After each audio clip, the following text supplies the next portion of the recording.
Buenos días con todos, chicos. Buenos días, Ali. Buenos días, Nayeli. ¿Cómo están? Buenos días, Kelly. Buenos días, Belén.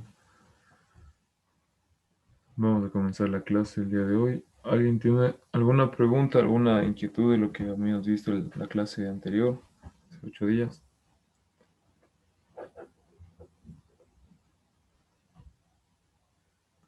No. Bueno, estaba revisando las pruebas que me habían mandado ustedes mismos, creo que era, hasta parte del pilotaje, y veo que tengo que reforzar unas dos cosas antes de poder pasar este tema. Entonces voy a enseñarles hoy día cómo funciona o en qué consiste todo lo que es circulación. Ya, por favor, póngale mucha atención a esto.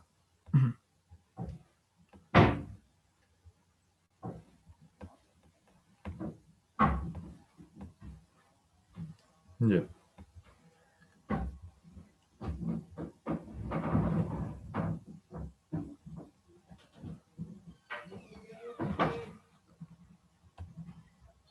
Verán. Lo que es la... ¿Cómo funciona el sistema cardiovascular?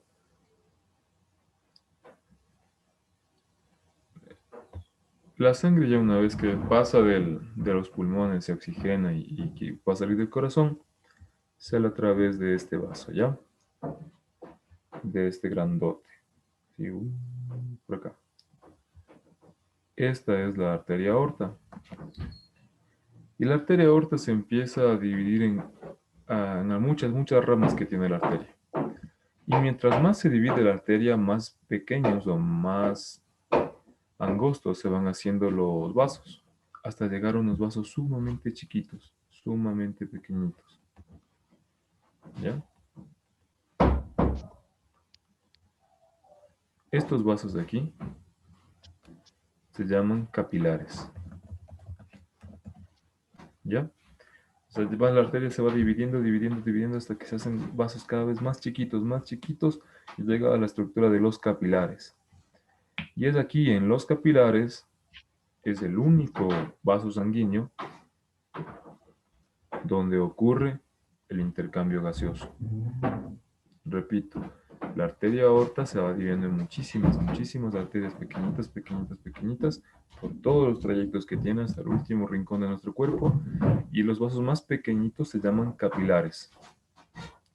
En estos capilares es el único lugar donde sucede el intercambio gaseoso, o lo que nosotros definimos como respiración interna. ¿Ya? Entonces, en los capilares es el único lugar donde puede haber intercambio gaseoso. Y una vez que esto se continúa, una vez que aquí los capilares van dejándose el oxígeno a los tejidos, dejan todo su oxígeno y a la vez al mismo tiempo meten dióxido de carbono, meten CO2, las concentraciones y la sangre se va cambiando, se va alterando.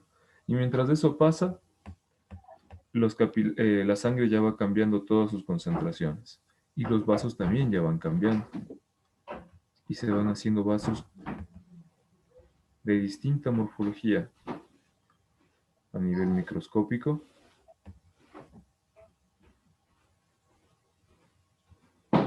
así, y ya salen continuados del mismo lugar con otro nombre. Entraron como capilares arteriales por ser que tienen sangre oxigenada y ya salen como capilares venosos. Fíjense bien, la circulación nunca pierde continuidad.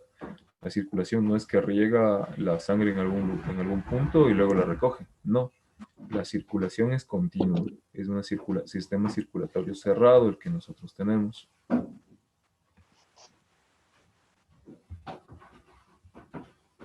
Entonces, La sangre entra por los capilares arteriales, saca todo su oxígeno, mete dióxido de carbono y aquí ya cambia, ya es otro tipo de sangre por las concentraciones de los gases que tiene. Y ya sale como capilar venoso.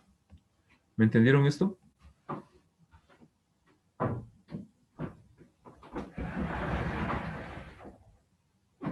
Profe. ¿Alguna pregunta, alguna inquietud? Seguro que todos entendieron esto hasta ahorita.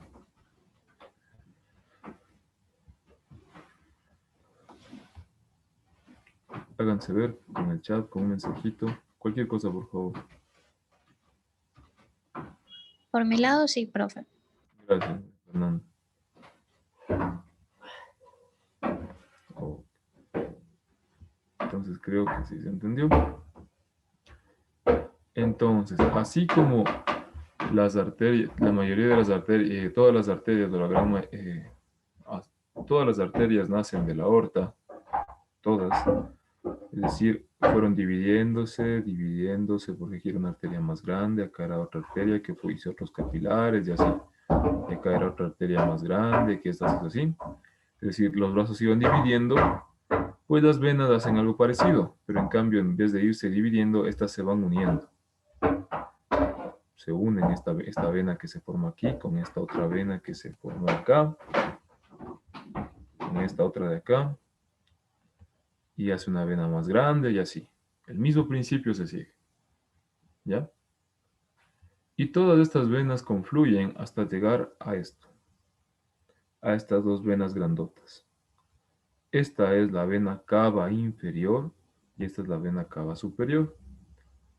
La sangre es recogida por estas dos venas para llegar al corazón. La cava superior, esta de aquí, esta cava superior de aquí, esta, o sea, me refiero a esta de aquí, coge la sangre de dos lugares, de miembros superiores y miembros inferiores, de miembros superiores y de encéfalo, es decir, de la cabeza y de los brazos, la cava superior. ¿Sí ven? Este gráfico nunca se va a olvidar. Por donde entre, la cava superior va a recoger de brazos, miembros superiores y de encéfalo. ¿Sí? Y la cava inferior pues recoge desde aquí para abajo. Y desde el mediastino, desde el diafragma, desde la cavidad torácica para abajo, la mitad de la cavidad torácica para abajo. Si miembros inferiores, pelvis, todo se recoge por la cava inferior. Y estas dos vasos grandotes llegan hasta un lugar específico del corazón.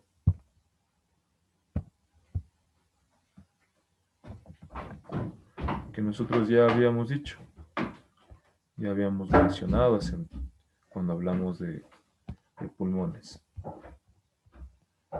Habíamos dicho que cuando hablamos de pulmones,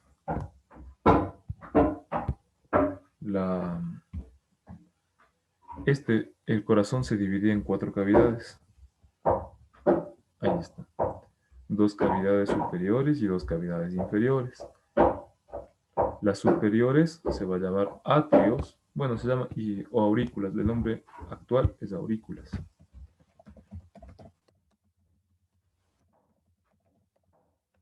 ¿Ya? Y las cavidades inferiores, pues sí se llaman ventrículos. Ventrículo, ventrículo.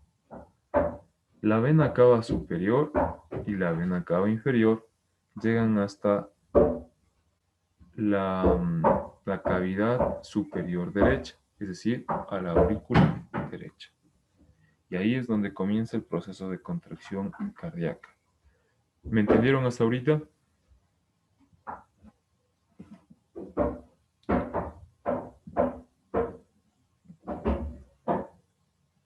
¿O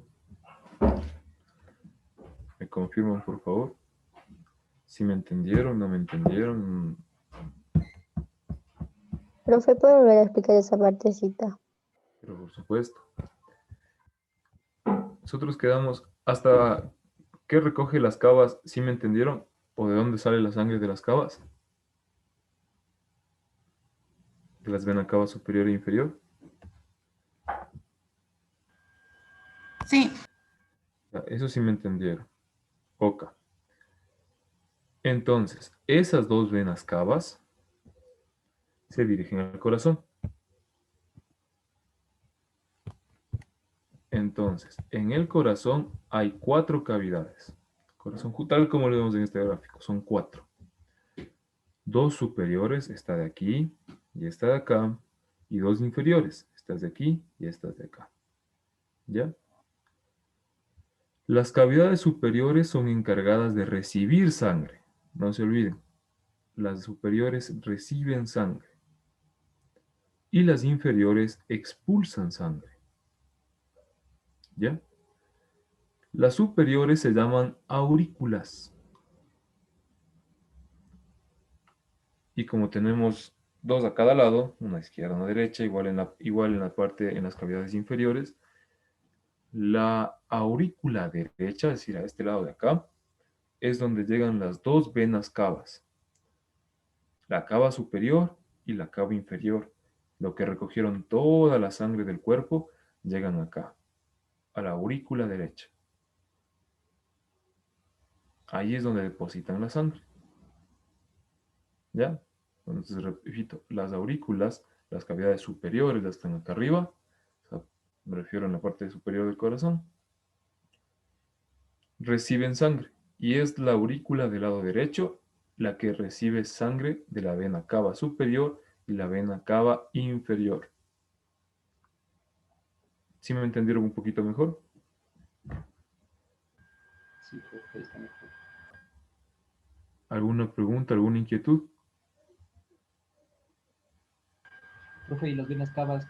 ¿Cuál es la función? Solo hay dos cavas, la cava superior y la cava inferior. O las demás cavidades. No, no, las dos cavas, la superior y la inferior. ¿Cuál es la función en el corazón? Solo recoger sangre, Ah, entregar la sangre. Bueno, las cavas tienen, todas las venas tienen sus propias válvulas más que nada, y otra función se puede decir que al rato que entregan la sangre tienen que controlar el volumen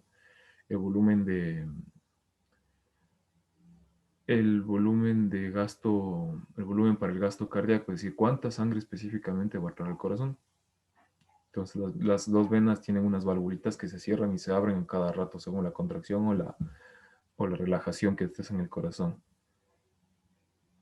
Eso podríamos decir que hacen además las cavas. Pero de ahí otra función en particular, no. Las arterias son más complejas. Las arterias tienen más funciones como controlar la presión arterial, controlar la presión de oxígeno, controlar el volumen cardíaco que se estés expulsando. Las arterias son más complejas. Las venas casi no, solo se hacen recoger sangre. ¿Sí te respondí? sí, sí, profe. Ya. ¿Alguna otra pregunta? No. Vamos rapidísimo. Entonces, a esta aurícula derecha llega toda la sangre que hemos recogido. Y esa sangre, si ven que está conectado la parte de arriba con la parte de abajo, si ven, esa, esas cavidades que están conectadas cumplen esa función porque la sangre tiene que pasar rápidamente. Entonces, la aurícula derecha bota la sangre ¿a cuál? Al ventrículo derecho. Porque ya dijimos en cambio que las cavidades inferiores se llaman ventrículos y son encargadas de botar la sangre, de expulsar la sangre, bombear sangre fuera del corazón. ¿Sí? Entonces la aurícula derecha le da al ventrículo derecho y el ventrículo derecho se contrae y le manda la sangre por este vaso de aquí. Ahora yo les pregunto dos cosas a ustedes. Este vaso de aquí sale del corazón.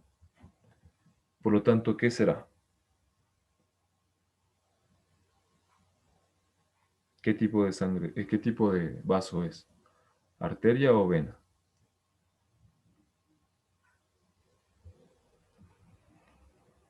Vena, No, Arteria.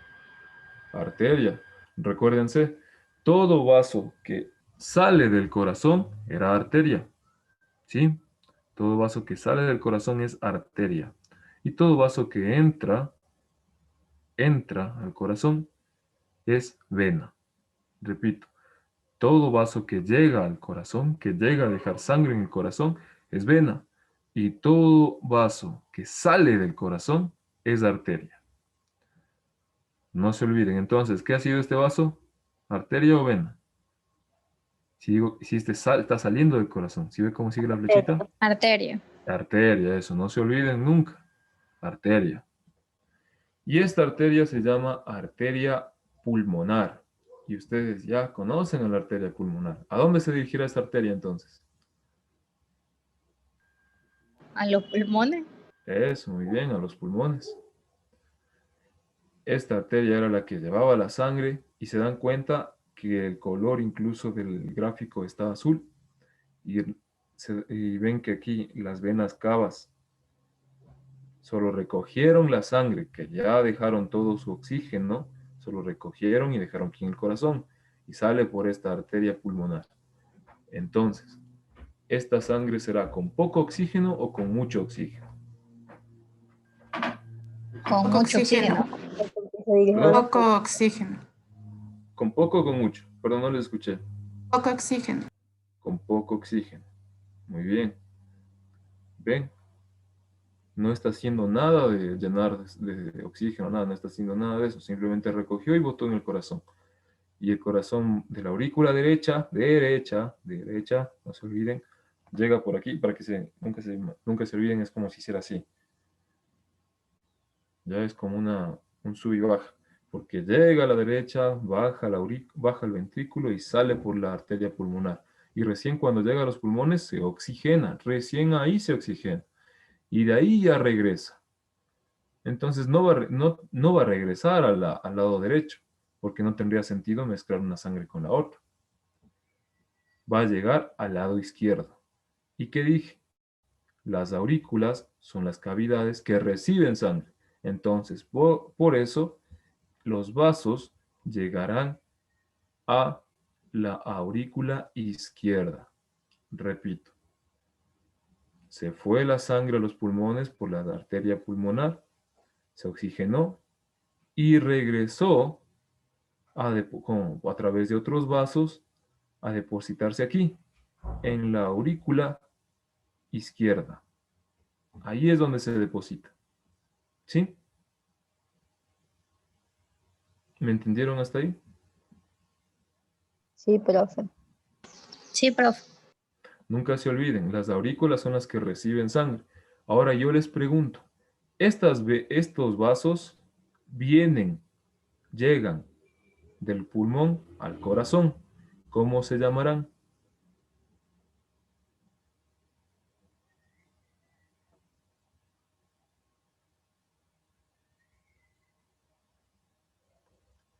Si llegan al corazón, Válvulas. Venoso. es vena, exacto, es una vena. Si llegan al corazón, es una vena. Y si llegan del pulmón al corazón, ¿cuál será el apellido? Venas. Venas pulmonares. Venas pulmonares, muy bien. Entonces, de estas venas, como llegan del pulmón al corazón, se llaman venas pulmonares. Y a diferencia de las arterias son dos, una para el pulmón derecho, una para el pulmón izquierdo. En cambio, las venas regresan cuatro, dos por el pulmón derecho y dos por el pulmón derecho y dos por el pulmón izquierdo. Entonces, esa ley de que vemos aquí, que una arteria le regresan dos venas, se cumple en todo lado. Por cada arteria, en toda parte, en todo sistema circulatorio, hay dos venas. ¿Sí? Porque las arterias tienen más fuerza y llevan más sangre. En cambio, las venas son un poquito más angostas y necesitan de más vasos para ayudar a recoger toda la sangre y poder llevar al corazón. Entonces, por cada arteria siempre va a haber dos venas. Y esa sangre en la aurícula izquierda, que ya llegó por las venas pulmonares, como ustedes dijeron bien, llega a este punto y baja a la cavidad inferior, que en este caso se llama ventrículo izquierdo, porque es una cavidad inferior, por eso se llama ventrículo, y está al lado izquierdo, por eso se llama ventrículo izquierdo. Entonces repito, la sangre que llegó a la aurícula izquierda por las venas pulmonares se depositó aquí y baja a la cavidad inferior llamada ventrículo izquierdo. Y el ventrículo ya sabemos que es el que coge y saca la sangre. Y este saca la sangre por esta arteria grandota, que es la aorta. Y se repite el ciclo que nosotros ya acabamos de ver. ¿Me entendieron? Sí, profesor. ¿Alguna pregunta, alguna inquietud? Alguien, por favor, manifiéstese.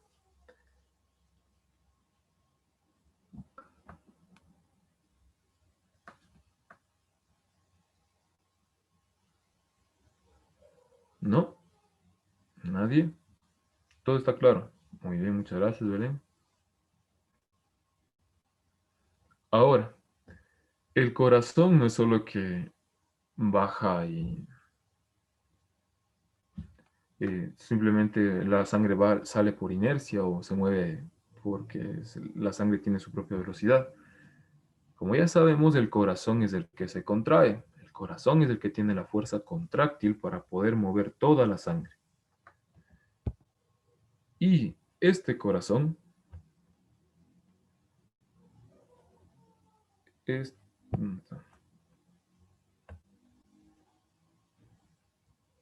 Este corazón tiene dos etapas. Una parte de contracción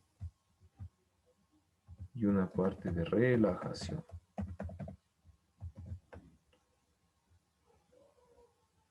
Y decimos que cuando el está en fase de contracción, se llama sístole. Y cuando está en fase de relajación, se llama diástole. Repito, cuando se está contrayendo, se llama sístole. Y cuando se está relajando, se llama diástole. Ya vimos que sangre se mueve de aquí para acá, de ahí sube, de ahí regresa, por la izquierda, se contrae y se va. Entonces, todo ese movimiento se da por la contracción del músculo cardíaco. Obviamente, este corazón no se contrae primero esta aurícula, luego acá, no, se contraen al mismo tiempo las dos superiores y las dos inferiores. Es decir, las dos aurículas se contraen al mismo tiempo y los dos ventrículos se contraen al mismo tiempo. Es decir, baja sangre y después se fue sangre. Así, baja sangre y se fue sangre. Repito, las dos cavidades superiores se contraen al mismo tiempo y las dos cavidades inferiores también se contraen al mismo tiempo. Primero superior, luego inferior. Primero superior, luego inferior. Pero las dos cavidades, tanto izquierda como derecha. ¿Sí me entendieron esto? Es un poco Gracias. complicado los nombres, pero Sí, es un poquito complicado. No se pueden olvidar jamás de esto, más que nada. Aurículas arriba. Si la que empieza con A está arriba. Aurículas arriba. Ventrículos abajo o bajo. Siempre busquen una mnemotecnia que les pueda ayudar. Yo no me acordaba porque aurículas arriba, las que están arriba. La A con la A. Y ventrículo, pues las que están bajo. En este caso no es con B, con V, pero sí, pero me recordaba así, ventrículo bajo. Y siempre recuerden, la sangre fluye de derecha a izquierda, es decir, llega por la derecha, baja, se fue al pulmón, llega a la izquierda, baja y se fue. Así. Llega a la derecha, baja, pulmón, izquierda, sale aorta. ¿Sí? Lo de arriba y abajo no se van a olvidar nunca, que primero la de arriba y luego la de abajo. Eso siempre se van a acordar. Pero a veces no van a saber, no van a acordarse por cuál de los dos por cuál de los dos lados entra. Siempre recuerda, del lado derecho entra, circula y sale por el izquierdo. Derecho, pulmón izquierdo y fue por la aorta.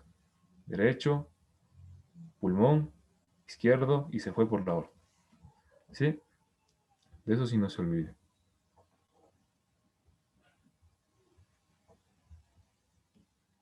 Y bien.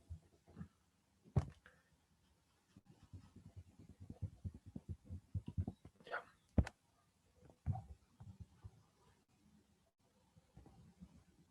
Esto es un pequeño, esto sí es un poquito complicado y esto sí párenme un poquito de bola.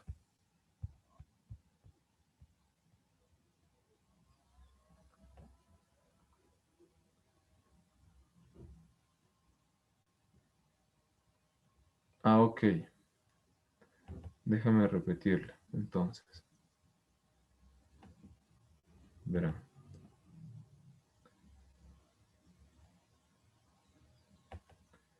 La sangre llega... Lo de las cavas sí comprendimos todo, ¿verdad? Hasta dónde llega hasta quién recoge la sangre y de qué lugar. ¿Sí? Sí. Brigitte. Sí, profe. Ya. Hasta ahí, entonces la sangre ya sabemos que llega acá. Vamos a ponerle de azul.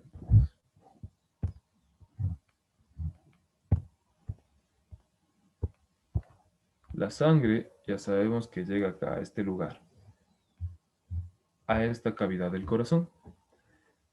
Y recordamos que todas las cavidades, que solo las cavidades superiores del corazón son las que reciben sangre. Esas cavidades se llaman como... ¿Cómo se llaman las cavidades superiores? Aurículas. Aurículas, muy bien. Entonces, solo las cavidades superiores reciben sangre. ¿Ya? Las cavidades del lado derecho. La cavidad superior derecha, perdón. Esa recibe sangre. ¿Ya? Ahí llega toda la sangre de la cava superior y de la cava inferior. Hasta ahí sí me siguen, ¿verdad? Sí, profe. Sí, profe. Ok. Entonces, la sangre de lo que está arriba y a la derecha baja a la cavidad inferior del mismo lado, ¿sí? Porque las cavidades inferiores son las que expulsan sangre, son las que pueden botar sangre del corazón. Esa cavidad se llama, ¿cómo se llama esta cavidad? Por ser inferior. Ventrículo. Ventrículo derecho. Eso, muy bien, ventrículo derecho. La sangre llega al ventrículo derecho y ahora sí, como esta cavidad es la que bota sangre, se contrae esta cavidad y sale por los vasos. Y ahí es donde dijimos, si este vaso sale del corazón, ¿cómo se llamaba? Arteria. Arteria. Arteria. Muy bien. Entonces, este ventrículo saca la sangre por esta arteria. Y como va a los pulmones, se llama arteria pulmonar. Esta arteria pulmonar luego se divide en dos, una para pulmón derecho y una para pulmón izquierdo. Pero sale por aquí por la arteria pulmonar. Como estamos viendo que la sangre solo está recogida del cuerpo, nunca sufrió ningún proceso de nada, simplemente le recogieron y le pusieron en el corazón. Esta sangre sigue teniendo las mismas cantidades que dijimos aquí en el capilar. Es decir, la sangre ya botó todo su oxígeno, bueno, la mayoría de su oxígeno, y recogió mucho dióxido de carbono. Y esa es la sangre que está viniendo aquí. Es decir, sangre con poco oxígeno y con mucho dióxido de carbono. ¿Sí? Es la sangre que está aquí, hasta aquí. Y se fue a los pulmones. Porque en los pulmones es donde ocurre el proceso de saturación de oxígeno, la hematemesis que habíamos dicho cuando vimos los pulmones. ¿Sí? ¿Hasta ahí sí me siguen todos? Sí, profe. Brigitte.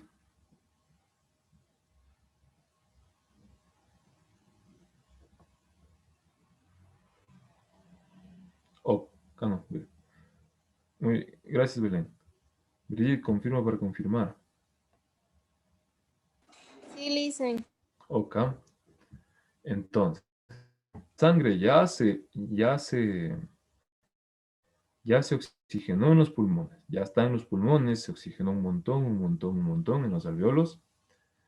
Y regresa a través de otros vasos. ¿Qué sucede en lo mismo que vimos aquí? Así de que los capilares se van dejando dióxido los gases y reciben otros, pasa igualito en el pulmón. Lo mismo, el mismo principio. Porque ya se acuerdan que habíamos dicho que ahí son capilares pulmonares, pues sí, sigue exactamente lo mismo. En cambio, pero sí, pero obviamente las concentraciones se dan al revés, que en el pulmón, cuando llegue al pulmón, no dejará oxígeno, porque no tiene casi nada de oxígeno, sino lo que dejará es CO2, y obviamente lo que recibe es oxígeno. O sea, las cosas cambian.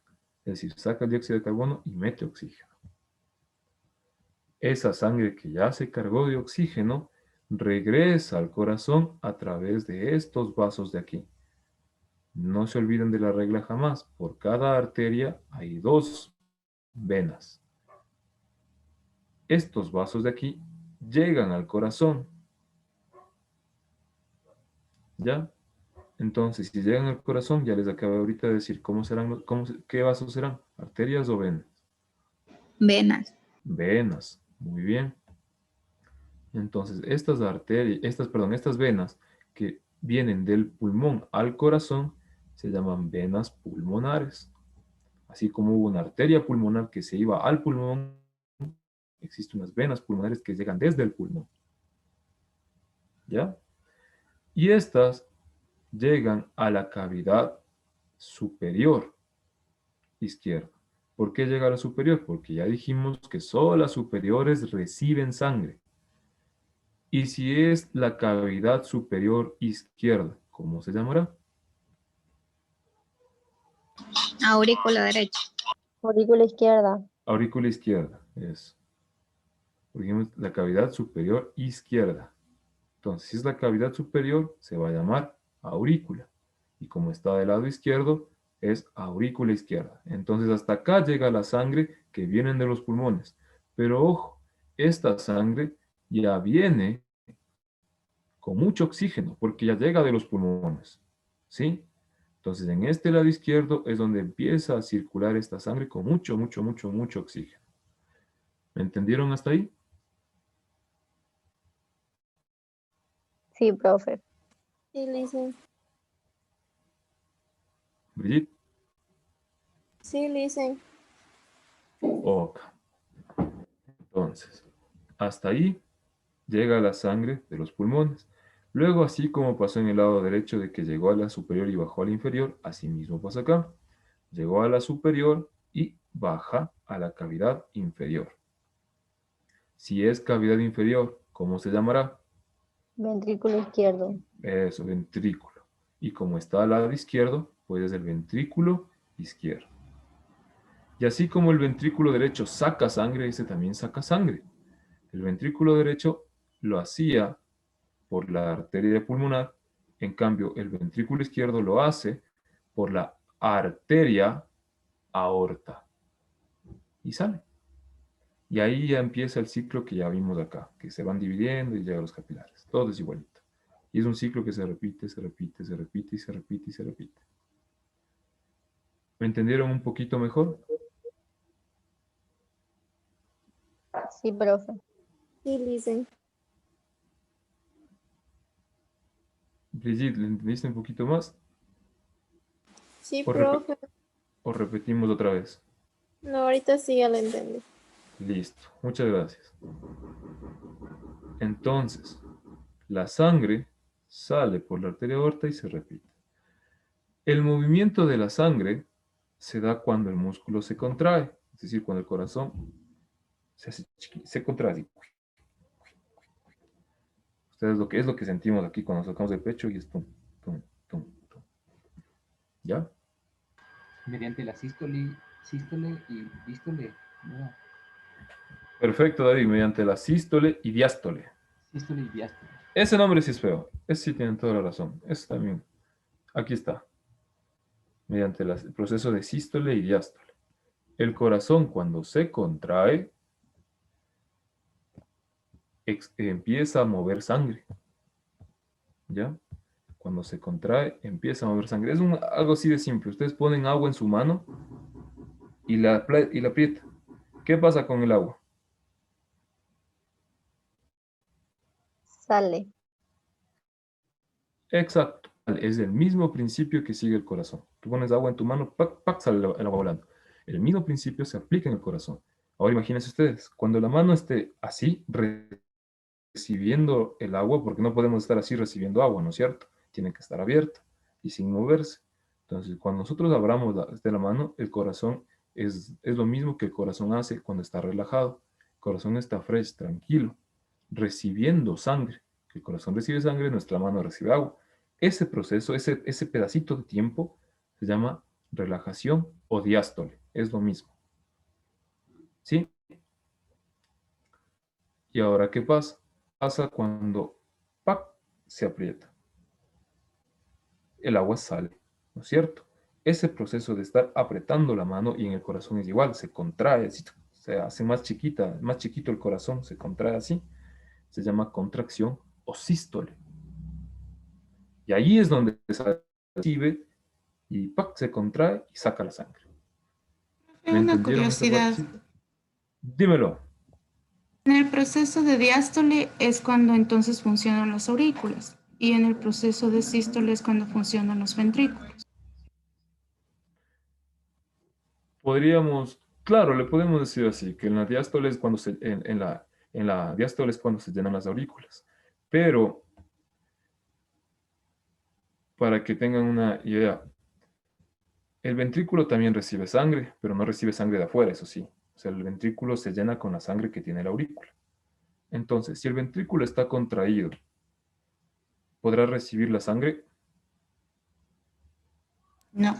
Eso.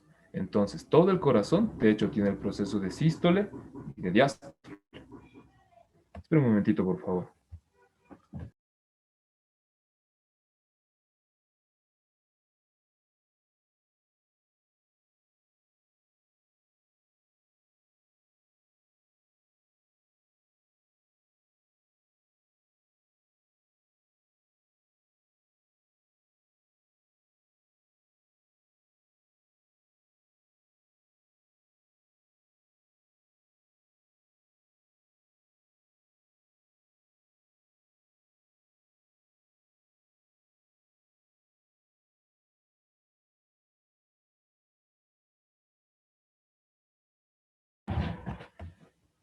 Perdón, disculpe.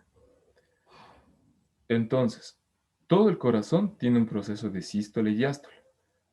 Pero como dijo Mai, el más significativo es la diástole, es decir, la relajación de las aurículas. Sí tiene razón. Porque es más importante que esa no esté, es más importante su proceso de relajación para que reciba sangre del medio externo y no tanto de contracción, porque aunque sea la sangre baja por gravedad, o sea, solo se tiene que llenar la sangre y baja, llena la sangre y baja, llena la sangre y baja. Entonces es cierto. En cambio, el proceso más significativo es el de la contracción, hablando de sístole, de contracción de los ventrículos. Porque sí es cierto que se llenaba, que es importante que se esté relajado para que reciba sangre, pero igual es un poco más importante que tenga la suficiente fuerza de contracción para que envíe la sangre hacia afuera. ¿Sí me entendieron? Sí, profe. May, si me cachaste, Sí, lo entendí. ya. Profe, otra curiosidad. Entonces, en un proceso de taquicardia, como el corazón se encuentra todo el tiempo en contracción, es ese problema, que la sangre bota menos oxígeno, El porque proceso, tiene poco proceso de relajación. Sí.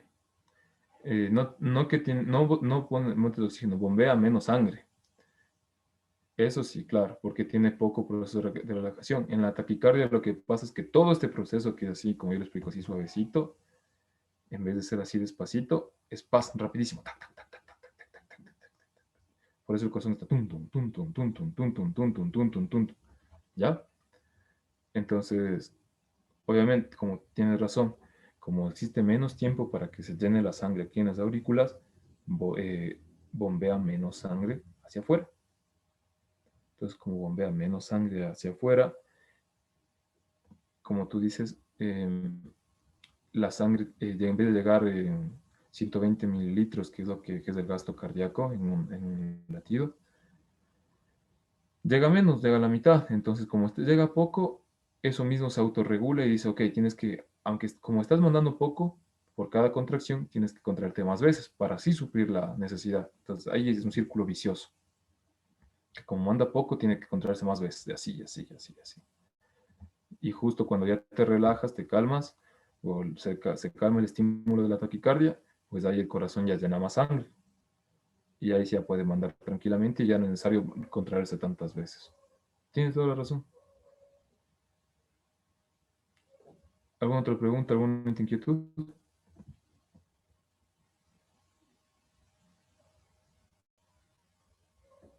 ¿No?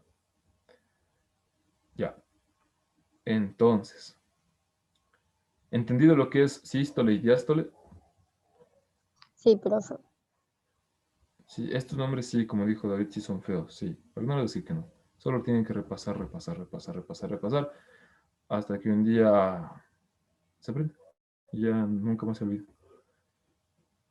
Entonces, la contracción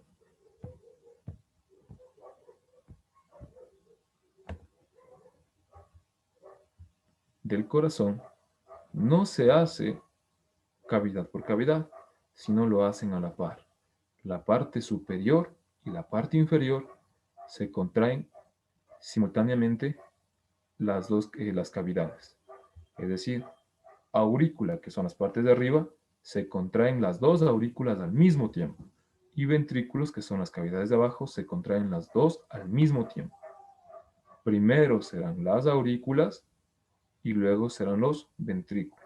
Es por eso que si alguna vez hemos escuchado a alguien en el corazón, o si con nosotros mismos están ahí, no sé, pueden estar haciendo ejercicio, pueden estar enamorados, ¿qué es lo que suena? No suena tum, tum, suena tum, tum, tum, tum, tum, tum, tum, tum, tum, tum, ¿no es cierto? Si no, hagan la prueba, si tienen a alguien, díganle a su mamá, a su familia, a cualquier persona que tengan ahí, díganle, déjame escuchar tu corazón, peguen el oído aquí a nivel del esternón y van a escuchar que no es un solo sonido, son dos, tum, tum, tum, tum, tum, tum, tum, tum. Entonces, esos dos sonidos es lo que significa que primero ese tum se contraen las dos aurículas y el otro tum se contraen los dos ventrículos. ¿Me entendieron esto? Sí, profe. ¿Todos? ¿Alguna pregunta, alguna inquietud?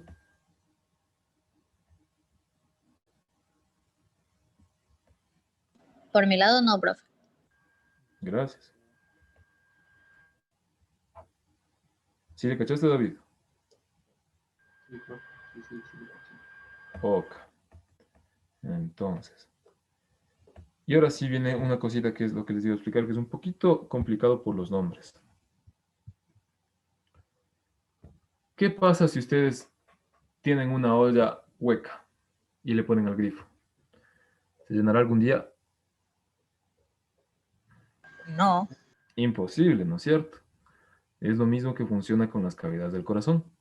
Si ustedes tienen una cavidad sin tapa, o una cavidad sin hueca en el piso, jamás se va a llenar. Y ahí es donde funciona, y ahí es donde entran en acción estas cositas de aquí. Se llaman válvulas, que son el piso, en el caso de las aurículas, son el piso. ¿Lo ven que están en la parte inferior de las aurículas? Aquí. Aquí. Funcionan como piso de las aurículas. Esas válvulas son lengüitas que tienen una capacidad de cerrar bien, bien, bien locas, son casi que herméticas. Entonces, cada vez que se cierran, forman el piso de la aurícula derecha y también la aurícula izquierda, cada vez que se cierra. Sí, porque las válvulas son tal como le vemos aquí. Ahí están abiertas. ¿Sí? Y cada vez que se cierra, quedaría así. Y ya queda sellada la aurícula. Entonces siempre es necesario que estas válvulas estén cerradas para que la sangre se pueda llenar aquí en la aurícula. ¿Me entendieron esto? Sí, profe. Ya. Entonces, cuando está cerrada, está funcionando el piso de la aurícula para que se llene. Y también tiene doble función. Porque también sirve, al rato que se llena, al rato que se cierra, también sirve como techo de ventrículo. ¿Sí le ven? Entonces, cuando se cierran son piso de aurícula y techo de ventrículo. Estas válvulas son sumamente, sumamente importantes. Esta válvula, la del lado derecho, esto sí tienen que anotar, le pongan válvula del lado derecho, entre aurícula derecho, entre aurícula derecha y ventrículo derecho, si ven que es la que conecta aquí, se llama válvula tricúspide. ¿Por qué se llama tricúspide? Porque las lengüitas que forman la válvula son tres. Tres lengüitas son las que tiene la válvula. Se cierra con tres lenguas. Esta es la válvula tricúspide. Está aquí en el lado derecho. No se olviden, miren el gráfico y no se olviden. Está al lado derecho. La válvula tricúspide. ¿Me entendieron esto? Sí. ¿Preguntas, inquietudes?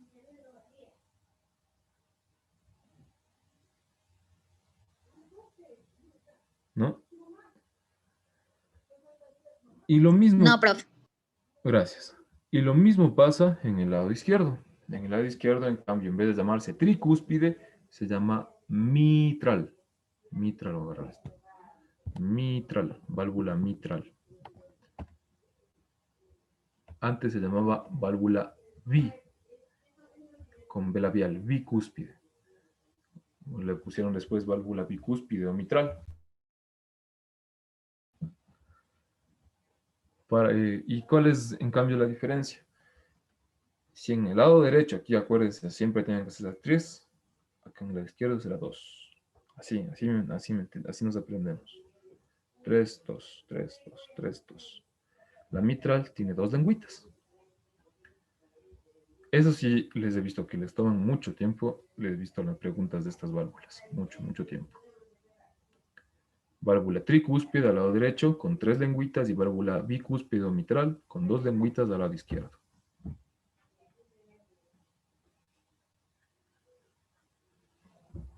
¿Sí?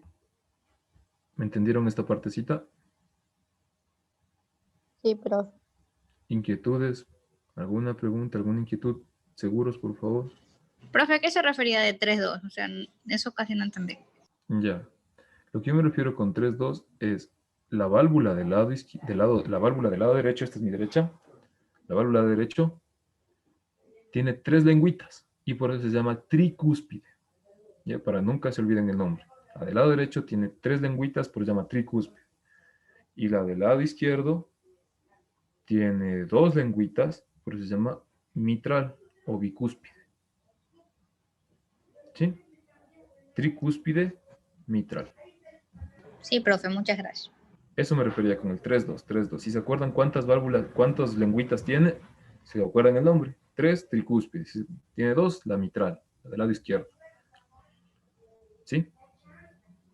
Profe, mitral o bicúspide. Sí, mitral o bicúspide, cualquiera de las dos es el nombre. Más le usan ahora mitral. Y en las preguntas he visto más que les ponen mitral. No tanto bicúspide. Pero ya se acuerdan mitral o bicúspide, ya saben que es la de aquí, la del lado izquierdo. 2 lengüitas. ¿Sí? ¿Todos entendieron esta partecita?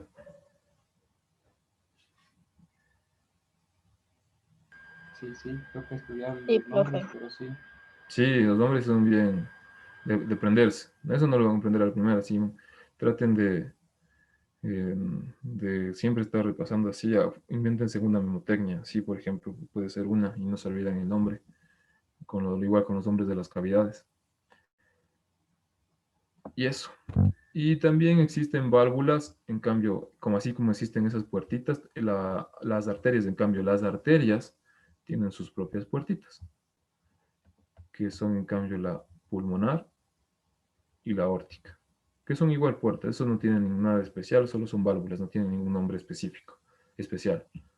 Son válvula pulmonar y válvula aórtica, porque están en la arteria pulmonar y porque están en la arteria aórtica, eso no es más en eso. Sí, válvula pulmonar y válvula aórtica, porque están justo al inicio de los vasos, no hay más.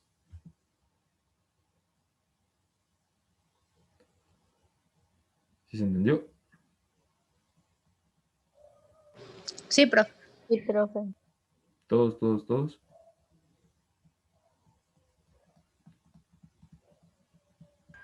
Sí. Ok. Ahí tienen anotado, ¿no es cierto? Ustedes. Entonces yo les pregunto, ahorita que ya cambié. La válvula, la sangre, a ver, no, primero, la sangre que llega a los pulmones. ¿A qué cavidad llega? Que llega de los pulmones, perdón, la sangre que llega de los pulmones. La vena pulmonar. Sí, llega por la vena pulmonar, por las venas pulmonares. Pero ¿a cuáles de las 4 cavidades del corazón Aurícula llega? izquierda. Aurícula izquierda. Eso, no se olviden, a la aurícula izquierda. ¿Sí? Y la válvula mitral, ¿es izquierda o derecha? Izquierda. Izquierda. Eso, izquierda, acá, izquierda. Los dos. ¿Alguna pregunta, alguna inquietud de estos chicos? Hasta ahora no, profe. Ok. Yo ya les había explicado esto ¿cómo se llama? Del sistema endocrino. Ya conocen a la mayoría, a la gran mayoría de hormonas, ustedes ya le conocen. Pero hay algo que sí vi que bueno, habían las preguntas y no habíamos mencionado. La hipófisis secretaba esas hormonas estimulantes, como la FSH, ¿no es cierto? Eso secretaba la hipófisis. Hormonas estimulantes. Pero también secretaba otras hormonas. La mayoría son hormonas estimulantes. Existen un montón. Y estos cópienle para que se aprenda. La FSH es la hormona folículo estimulante.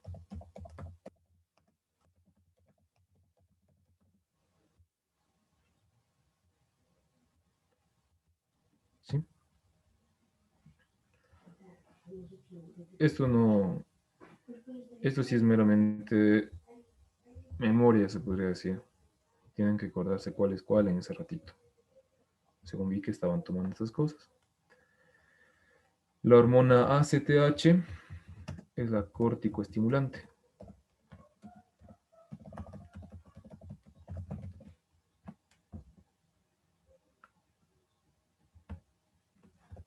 La hormona, ¿cómo es? Me falta la TSH, es la hormona tiroestimulante. Esas son las hormonas estimulantes que secreta la hipófisis. La de aquí, esta cosita de aquí. ¿Sí? Esto hace la hipófisis. Esas son las hormonas propias de la hipófisis. Y también secreta otras hormonas o algunas hormonas especiales, pero la que me interesa que nunca se olviden, es la GH, o la hormona del crecimiento.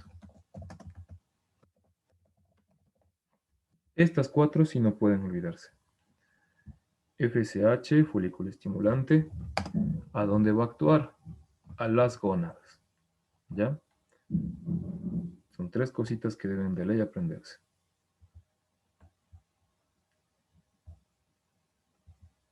FSH actúa esa hormona folículo estimulante y va a las gónadas. Yo ya les había mencionado cuáles son las gónadas. ¿Cuáles son las gónadas? Los testículos y los ovarios. Eso, muy bien. Los testículos y los ovarios. La córtico-estimulante va directo a las suprarrenales. ¿Dónde estaban las suprarrenales?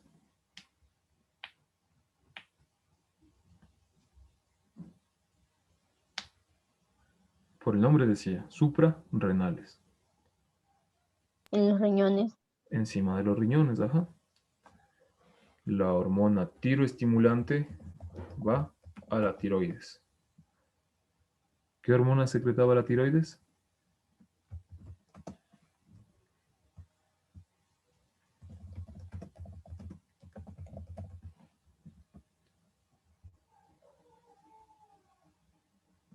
¿Qué hormona secretaba la tiroides?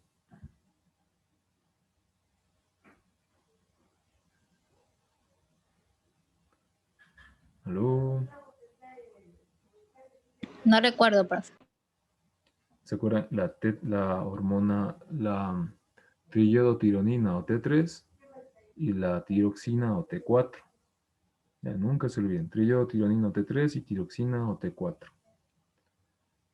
Y ya saben cómo funcionaba. La una funcionaba haciendo el efecto y la otra funcionaba como bodega, como reserva. ¿Sí? Y la hormona del crecimiento, en cambio, que esa actúa sobre todos los tejidos, absolutamente todos. Estas cuatro hormonas por lo menos no pueden olvidarse. La folículo estimulante que va a las gónadas, la ACTH o córtico estimulante que va a las suprarrenales y la TSH tiroestimulante que va a la tiroides. Y la de crecimiento que va a todos los tejidos. ¿Sí? Estos sí no pueden olvidarse. Y bueno, esto sí va a ser pura memoria porque no es como que algo que sea muy fisiológico, muy complejo. Esto es solo los nombres, saber qué hace y a dónde va, qué hace y a dónde va, qué hace. ¿Cuáles son las hormonas de la hipófisis y hacia dónde va, hacia dónde va, hacia dónde va? Porque si tú ya te acuerdas ya hacia dónde va, ya sabes si es que la pregunta o si es que el efecto está correcto. ¿Sí? ¿Tienen alguna pregunta de esta parte, chicos?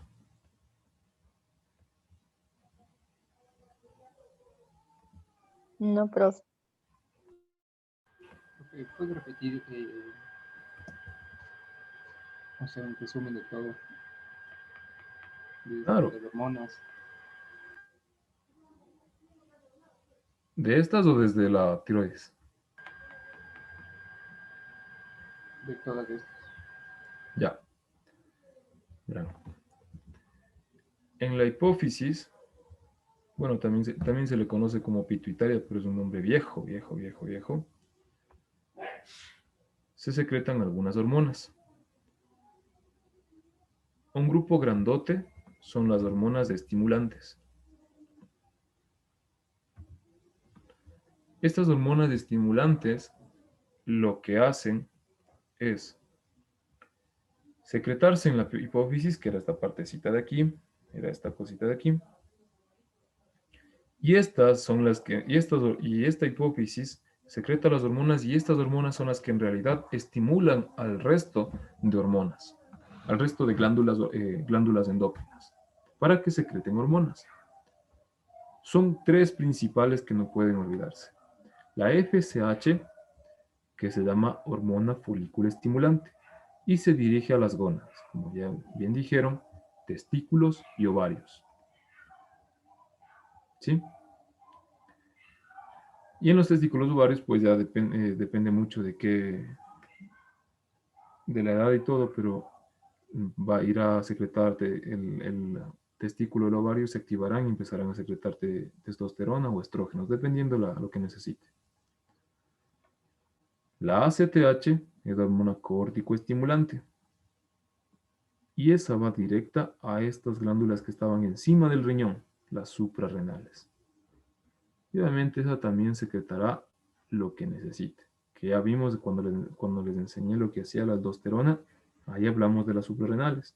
Hablamos de todas las hormonas que salen de las suprarrenales. Y la TSH, que es la hormona tiroestimulante, que va a la tiroides. Y en la tiroides ya sabemos que bota T3 o T4, dependiendo de qué es en qué proceso esté y qué necesite. ¿Sí? Repito. Entonces, estas hormonas estimulantes que son secretadas en la hipófisis o pituitaria son la folícula estimulante que va a las gónadas, la ACTH o córtico estimulante que va a las suprarrenales y la TSH o tiroestimulante que va a la tiroides. No se olviden, así es. Y otra de las hormonas que secreta la hipófisis, pero Profe, dime, la tiroestimulante va a los tejidos, dijo, ¿no es cierto? la tiroestimulante va a la tiroides. A los tiroides. Sí, aquí está. No se preocupen con todo esto, ya va. Hoy ya les mando ya todo el PDF de todas las preguntas que vimos, porque no les mandaba porque no habíamos acabado. Pero ya les envío. Hoy acabamos todo esto. Y la que va a todos los tejidos, como dice David, es esta, la hormona del crecimiento, la GH. ¿Por qué se llama GH? Pues porque está en inglés. Todas estas siglas son en inglés. Y que en la parte de español y castellano se la adaptó igual. Grow Hormone, hormona del crecimiento. ¿Sí? Es la GH.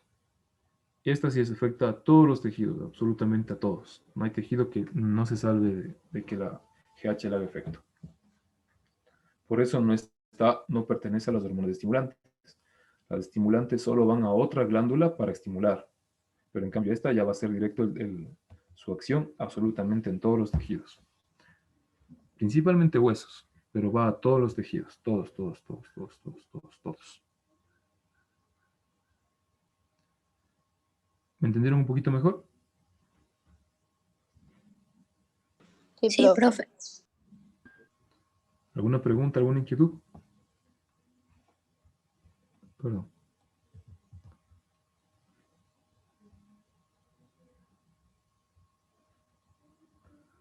¿No? Ya. Con eso, solo nos falta ver cómo funciona este joven de aquí. Que era algo que, según vi, que hasta les estaban tomando. A ver. Tómense, vayan, descansen, tomen agua, relájense un ratito. Y 9:10 estamos aquí. Tienen 3 minutos, 2 minutos, por ahí. Para que ahí sí vengan con la cabeza para otra cosa.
Listo, ya estamos ahí. Todos, todos.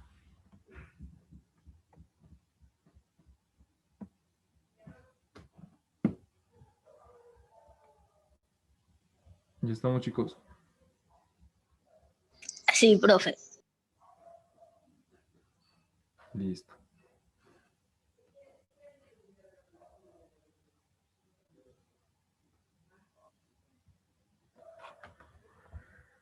Ok. Gracias, Darío, también. Vamos a ver cómo funciona así bien rapidito. No es complejo este sistema digestivo. Nosotros ingerimos los alimentos por la cavidad bucal. En la cavidad bucal se empieza a secretar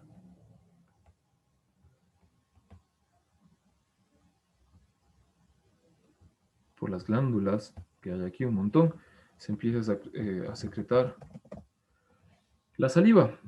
Y la saliva por lo general tiene un montón de agua, pero también tiene muchas enzimas. Enzimas que por lo general son defensinas para defensa del cuerpo, pero también existen algunas enzimas digestivas. Cuando se mezcla el alimento con la saliva, producen dos cosas. Primero, que es sale la producción del bolo alimenticio, o sea, ahí se empieza a formar el bolo alimenticio. Y la otra es que comienza el metabolismo de una de las grandes macromoléculas. ¿De cuál? De los carbohidratos. Aquí comienza el metabolismo a nivel de la cavidad bucal, cuando se mezcla la saliva. ¿Por qué? Perdón. Porque la saliva, lo únicas enzimas que tiene para desdoblar productos, para desdoblar, ¿cómo puedo decirle? Nutrientes, son para alterar a los hidratos de carbono, para ningún otro. ¿Ya? No hace más. El metabolismo de los hidratos de carbono comienza aquí, a nivel de la boca. Obviamente no les disuelve todos a llegar hasta disacáridos, monosacáridos, no, pero sí disuelve ya las grandes cadenas de carbohidratos y los va haciendo más pequeñas, más pequeñas, más pequeñas. ¿Ya? Eso produce aquí en la cavidad bucal. Una vez que se forma el bolo alimenticio, ya está empezado a digerirse los hidratos de carbono, baja, se conecta con la faringe, ya sabemos quién le tapa acá a nivel de la laringe para que no se vaya por la vía aérea, ya hablamos de eso. Baja, hasta y llega acá a este órgano tubular. Que la única función de este órgano tubular es transportar. No hace más nada. Este solo transporta. Solo se mueve y les transporta. No le altera bajo ningún concepto. No le hace nada. Ese es el esófago.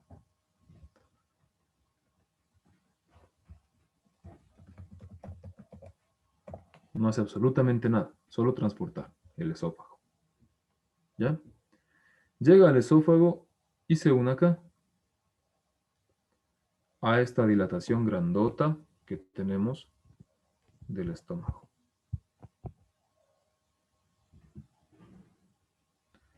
El estómago tiene algunas partes.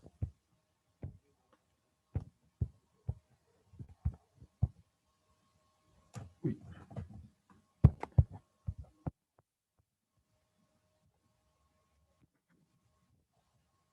El estómago tiene algunas partecitas.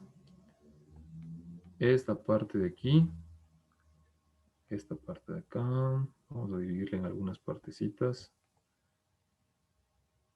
Ya, listo.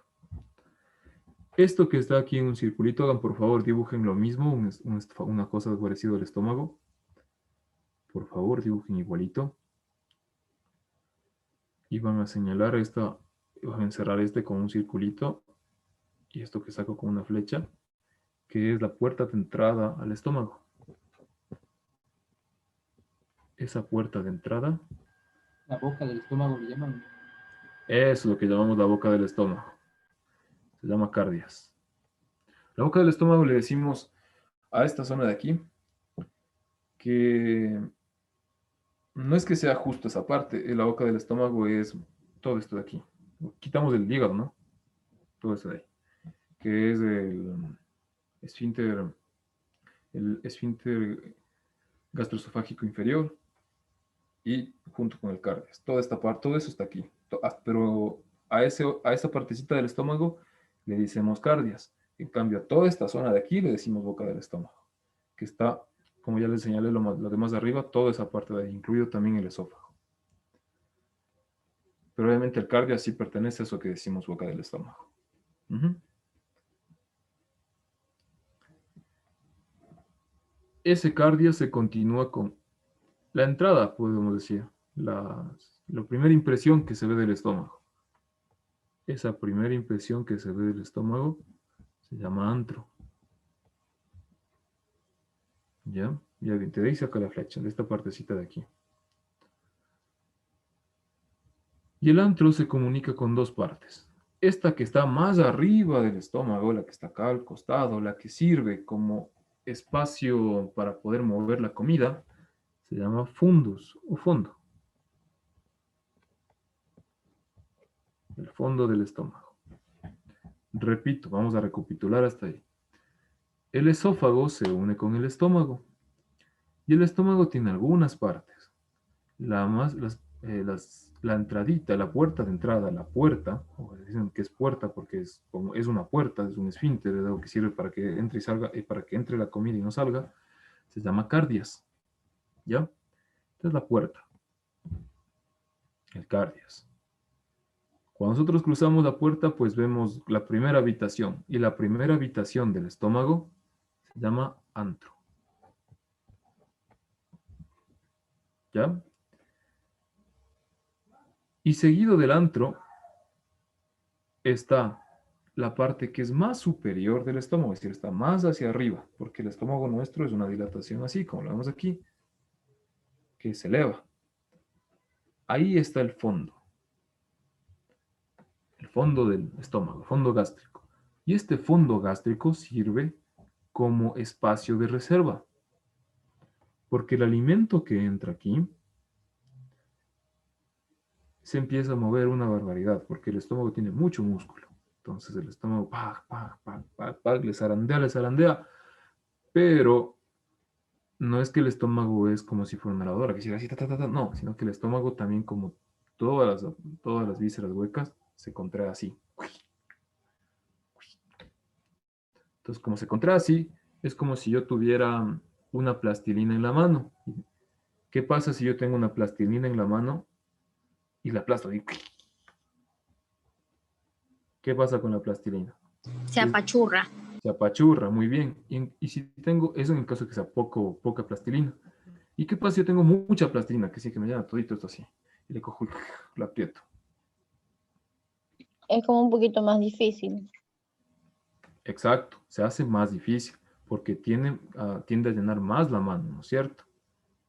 Y además de eso, empieza a desbordarse por los lados. Entonces, el mismo principio sigue el estómago. Cuando es poca comida, pues pum, pum, pum, le hace así, eso, como dijeron, se apachurra. Es facilito cogerle, te rompe en un toque. Pero ¿qué pasa si es que es bastante comida? Pues ya se hace más difícil. Y cuando hace movimientos más fuertes, así como hace la plastilina que se mueve, sale para los costados, se sale por aquí, así pasa en el estómago. Entonces la comida se aplasta, pero necesita espacios para donde mover el resto de comida. O sea, necesita espacios para estar traqueteando toda esa comida. Y para eso sirve el fondo. Para ese espacio adicional que el estómago necesita para poder aplastarle y moverle a la comida. ¿Sí se me entendió? Sí, profe. ¿Alguna pregunta, alguna inquietud?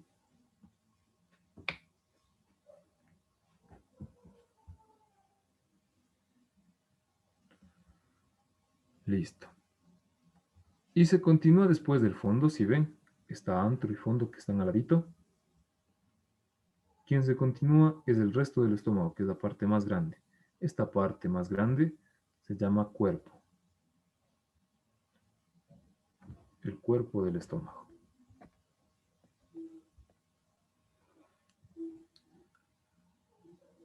Y después de que ya se continuado del cuerpo, pues se va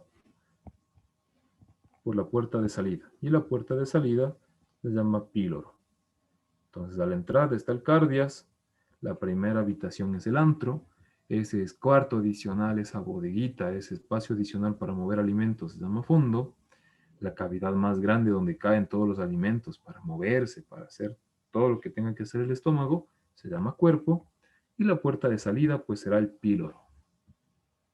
¿Sí me comprendieron, chicos? Sí, profe. Ok.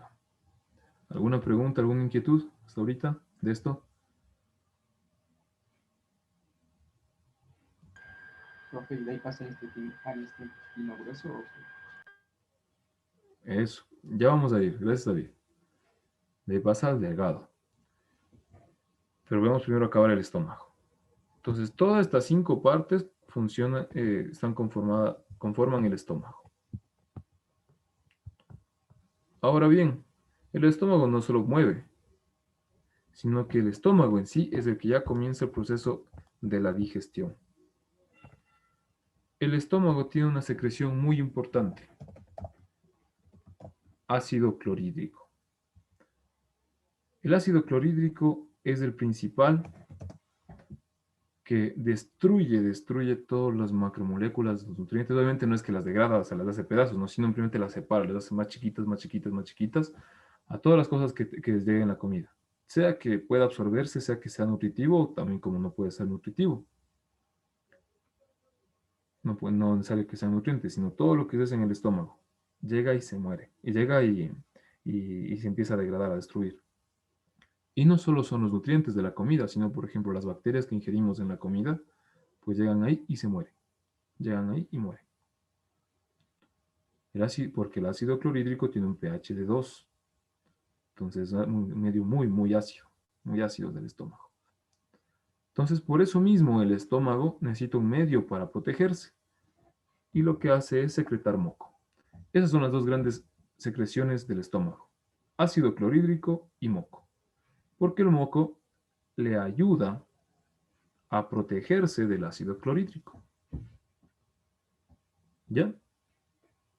¿Sí me entendieron esto? Sí, profe. ¿Alguna pregunta, alguna inquietud? Profe, cuando se siente como un tipo de acidez estomacal, ¿cómo se produce aquello? Lo que pasa en la acidez estomacal es que no estás comiendo a tiempo, porque nuestro estómago ya es todo el sistema que es autónomo, que controla esta parte de la secreción de estomacal, de gástrica y todo esto, tiene ya programado un horario y dice a las 2 de la tarde tú almuerzas. Entonces a las 2 de la tarde el ácido clorhídrico tiene la obligación el estómago tiene la obligación de secretar ácido clorhídrico.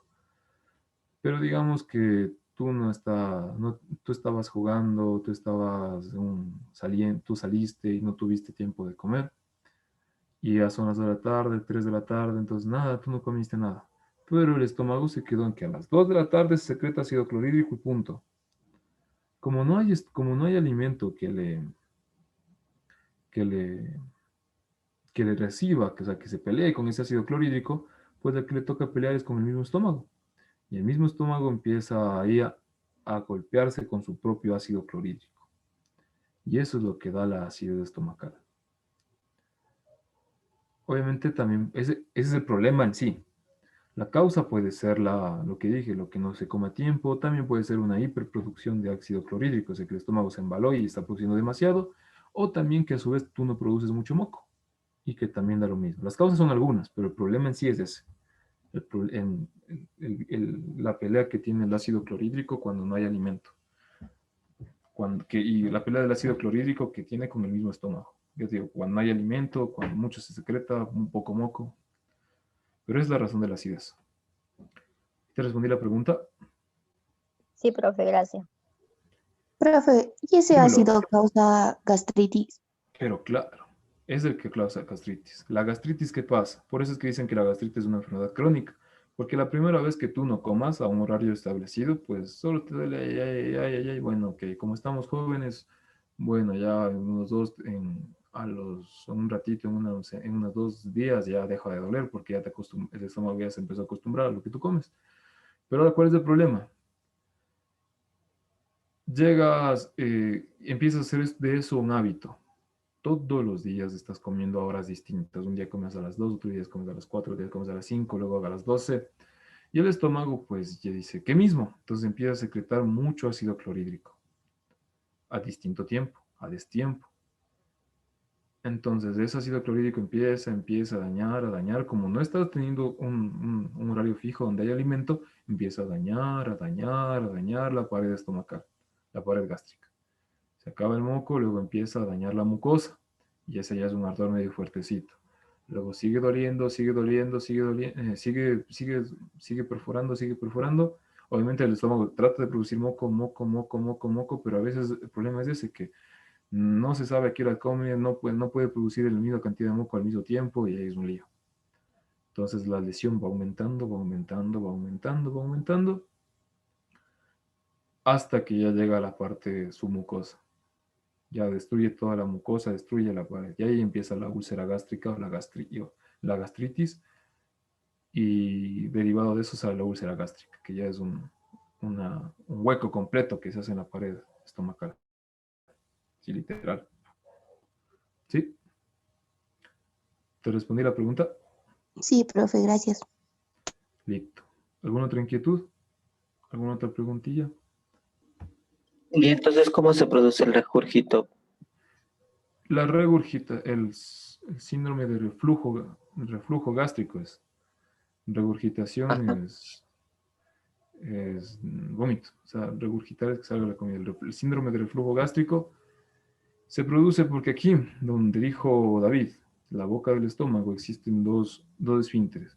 El del cardias, que es del estómago, y el del esófago, que es el esfínter gastroesofágico inferior.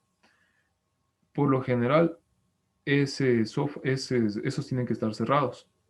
Y estos sí producen moco, pero con intensidad, porque por lógica, nosotros cuando estamos en el traqueteo de acostarnos, de levantarnos, todo eso, pues todo lo que está aquí en el estómago empieza a moverse, a tambalearse, especialmente cuando te acuestas, pues sube para acá. Y cuando sube para acá, la obligación de esos dos esfínteres es tenerla ahí quieto. Ahora puede ser que el esófago el esfínter esté dañado, porque le hayan hecho una endoscopía, puede que tenga algún defecto congénito en la parte muscular de ese esófago, puede haber un montón de causas. Pero el punto es que ese esófago no se cierra completo, esos esfínteres no se cierran completos. Entonces el alimento empieza a regresar. Y ahí te da la regurgitación, las ganas de vomitar, te da todo eso. Te da la griera, todo. Porque bueno, especialmente es cuando se acuestan. Y es justo ahí cuando se acuesta, es donde da ese síntoma de reflujo gástrico. Te acuestas y ya. Y eso arde horrible en el esófago. ¿Por qué arde horrible en el esófago? Te pregunto, Darío. Por la acidez del ácido clorhídrico. Eso, por la acidez del ácido clorhídrico. Porque estás regresando todo lo que es el bolo más las secreciones del estómago. Y eso tiene full ácido clorhídrico. Entonces el esófago no tiene la capacidad de secretar moco, porque no secreta nada que le haga daño. Entonces, ¿para qué va a secretar moco? Entonces va y se empieza a quemar. Y ese es el problema. Y así se produce el síndrome de reflujo gastroesofágico. ¿Sí te contesté? Sí, profe. Ya. Antes de olvidar, cuando se mezcla este bolo más las secreciones del estómago, se empieza a formar el quilo. Con L. L. Kilo. Lo primero que se forma es el quilo. ¿Sí? El bolo que bajó por el esófago a las secreciones gástricas es el quilo. Porque eso no puede digerir de una mejor manera la comida. Sí, sí es cierto. Tienes razón, Julián. Es importante comer lo normal hasta saciarte, no comer como a veces solemos hacerlo, porque no creo que ni aquí uno no haya que diga, comí, pero demasiado. No tenía hambre, pero seguí comiendo así, con ese sentido de culpa que se tiene. No creo que haya aquí ninguno que no haya hecho eso. Pero, y el problema es eso, como él se distiende con tanta comida el estómago, entonces no puede moverse bonitamente, no puede digerir rápido. Y es por eso que cuando comes tanto, la digestión se demora más. Porque desde el mismo estómago viene el problema. Almacena full la comida fresca, se expande todito, le aplasta el vaso, le aplasta acá arriba hasta el diafragma. Y es por eso que incluso hasta respirar se nos hace difícil cuando comemos mucho. Porque lo que hace el diafragma cuando inspiramos es bajar. Entonces, si está tan lleno el estómago, pues no puede bajar lo suficiente. Y y entonces la digestión empieza a disminuir, a bajar la velocidad y ahí se demora full. Y por eso es que pasamos hinchada la barriga un montón de tiempo. Sí, ya no, voy a nomás así. En cambio, cuando comes poco, como tú dices, Juliana, ni tanto ni poco, sino hasta lo normal, saciar tu hambre, pues el estómago es rápido en digerir y se fue. Digiere rápido y se va, digiere rápido y se va. Y eso incluso ayuda a aumentar el metabolismo. Entonces sí, tienes toda la razón, Juliana. ¿Alguna pregunta, alguna otra inquietud? Profe, ¿será que de la gastritis misma se produce? Hay un virus que se llama, creo que es Entibar, que más le da a los universitarios. ¿Se producirá de la misma gastritis? Entival. Entibar parece que es algo así, uno que le da a los chicos universitarios porque no comen bien, algo así. Helicobacter pylori. Ese, No, es otro, profe. Entival. A ver. Entibar parece que es. Entival. Entival. Virus. No sé. Hay un montón de virus que están en la comida. Bueno, no son tantos, pero más son bacterias las que entran en la comida. No sé cuál será, pero no. No existe la razón. No existe ninguna razón de virus ni de bacterias para la comida, para la gastritis. Todo es la reacción del ácido clorhídrico con la pared gástrica. No existe razón viral o razón bacteriana. Incluso se ha querido echarle la culpa al Helicobacter pylori, que es una bacteria que vive en el estómago. Es la única bacteria que puede vivir a ese pH de 2. Es una propia esa bacteria, una loca. Y le quieren echar la culpa, pero de hecho no tiene la culpa del Helicobacter pylori. No se ha comprobado decir el Helicobacter pylori te da gastritis, no. El Helicobacter pylori vive ahí en el estómago, no molesta a nadie y no es la causa, no es ni siquiera la causa de la gastritis. Todo el problema es la secreción de ácido clorhídrico que pelea con la pared gástrica. Ya voy a buscar el virus que me dices. No lo he escuchado en timbal. Enterovirus, ¿será? Bar, profe, con L. Entibar.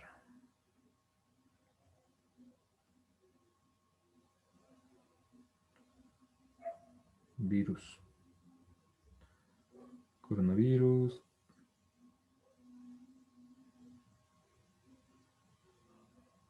No, ya voy a buscar. Hay nombres que me suenan como el virus del... Ese es virus de Epstein-Barr. Ese... Sí, profe. No, ese da herpes. Esa es otra cosa. Ese virus no da nada en el estómago. Ese da papiloma, ¿cómo es? Mononucleosis infecciosa. Eso da el virus del Epstein-Barr y son unas vesículas que dan a nivel genital. No, eso no tiene nada que ver aquí con el estómago. Obviamente esos sí dan los universitarios, pues sí. Porque ahí abundan los virus esos. Pero no da nada del estómago. Nada. Sí, es otra cosa el virus del Epstein-Barr. Estómago, gastritis, nada se relaciona. Es una enfermedad venérea. Se da por contacto sexual. ¿Sí te respondí? Sí, profe. Ya. Entonces vamos rapidísimo. ¿Otra pregunta? ¿Otra inquietud? Sí, entonces la salmonela, ¿cuál es el problema con la salmonela? Salmonela es una bacteria. Pero la salmonela, ya cuando lleguemos a colon, ahí te explico qué hace la salmonela. Está bien. Ok. Entonces, después de que sale el kilo ya por el píloro, llega a este de aquí, como... Ya, uy, no veo.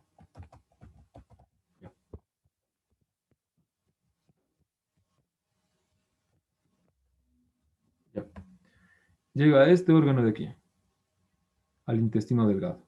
El de aquí es el delgado. Todo esto de aquí es el delgado y se continúa acá. Larguísimo el delgado. De 6 a 8 metros dice que mide. Algunos dicen que llega hasta 10. Bueno, depende mucho de la fisionomía de la persona también. Con el tiempo va creciendo. Pero hay esta partecita del intestino delgado que tiene una forma en especial. Es la única parte del intestino delgado que tiene una forma vertical, así. Esa es la única parte del intestino delgado. Es la única parte que tiene una forma vertical. Esta partecita de aquí se llama duodeno.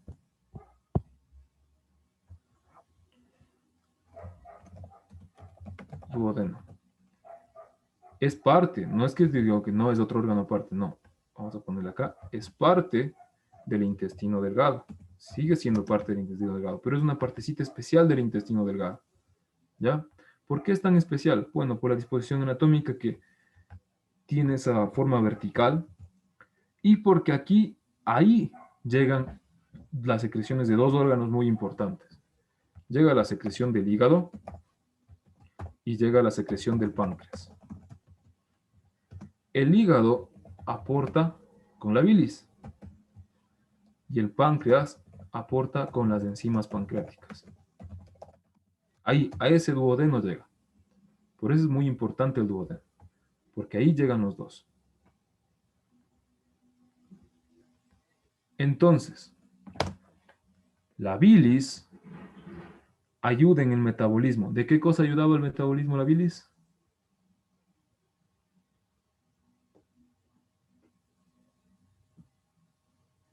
Ya les dije. La primera clase les dije.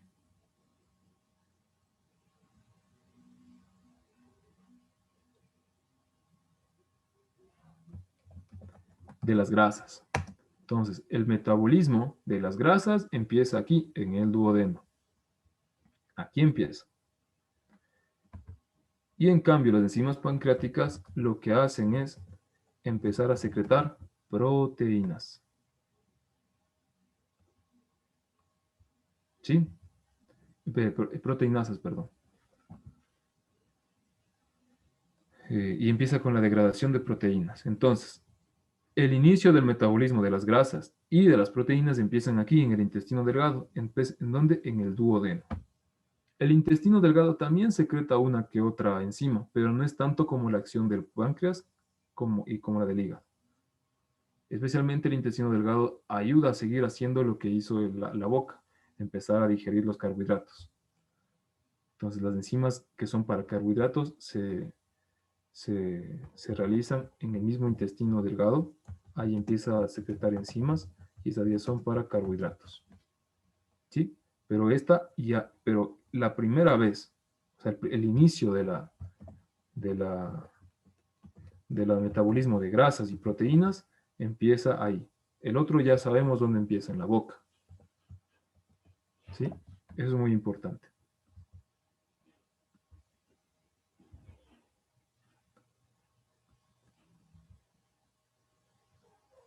Y luego se continúa y sigue. ¿Qué es la función primordial? Una vez que se une con todas estas cosas, con todas estas secreciones, el kilo ya deja de llamarse kilo y pasa a ser quimo. ¿Ya? Y una vez que ya ha llegado a hacer todo, ya se mezcló con todo eso, empieza a degradarse todas las proteínas, hacen aminoácidos más chiquitos, empieza el proceso de absorción. El resto, todo este resto de intestino delgado comienza el proceso de absorción, que absorbe principalmente nutrientes. Y con nutrientes me refiero a todo: proteínas, carbohidratos, ácidos grasos, vitaminas, minerales, todas esas cosas se absorben aquí, en el intestino delgado. ¿Ya? Ahí es donde se absorbe principalmente.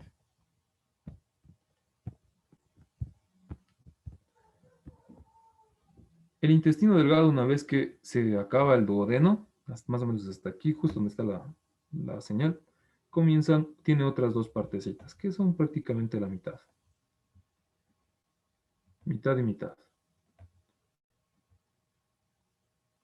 el duodeno se continúa con la mitad, con esta mitad superior que está ya englobada en el intestino grueso y se llama yeyuno. Yeyuno. Y la mitad inferior, la que se conecta con el intestino grueso, se llama ileón. Ileón. ¿Ya? Entonces, duodeno se continúa con el yeyuno y con el ilio. En el duodeno es donde se produce todo este proceso de aquí.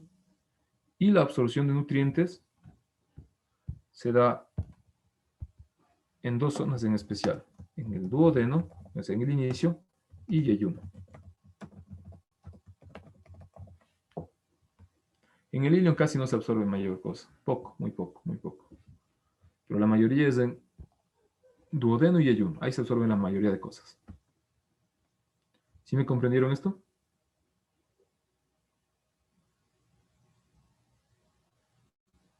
Sí, profe. ¿Alguna pregunta, alguna inquietud?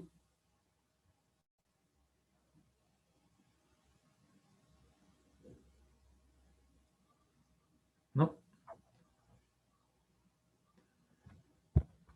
Una vez que el ilion ya llega al fin, a su final el ilion, se acabó el recorrido, pasó todo el quimo por esa parte del ilion, el ilion, el intestino delgado, se conecta con el otro intestino, que viene a ser el intestino grueso. Y ya habíamos dicho que el intestino grueso no se especializa en absorber nutrientes, sino él era un especialista en absorber ¿qué cosa? Agua. Perfecto, agua. Gracias, Julián. Agua.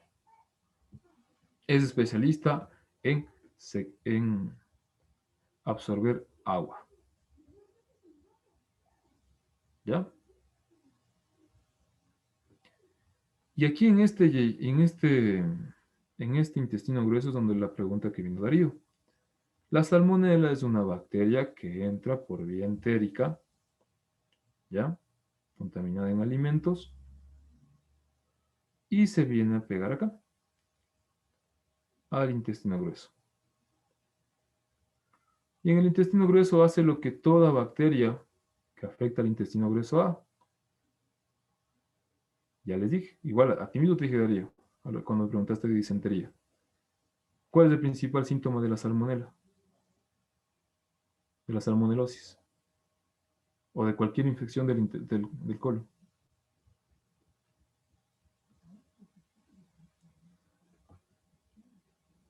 Profe, diarrea o estreñimiento. ¿Perdón? Diarrea o estreñimiento, ¿no? Eso, diarrea. Porque si no absorbe agua, pues las heces están bien fluidas, bien acuosas. No se compacta. Entonces, como no se compactan, es una diarrea brutal. Y al igual que en la disentería, puede ser acompañada con sangre, o en el caso de que la lesión sea profunda, es mucosanguinolenta. Eso es igual, porque afectan de la misma manera. Ambas tienen igual proteínas para unirse al intestino y van secretando toxinas que va destruyendo poco a poco el colon. Lo que hace el intestino grueso, al rato que absorbe agua, es ir compactando todas esas materias fecales, todos esos residuos, y los va haciendo uniendo. Y ya queda una materia fecal concisa, compacta. Y por último, el intestino grueso, una vez que ya absorbió toda el agua que necesita, dice, ok, voy a botar. El intestino grueso se divide en tres partes.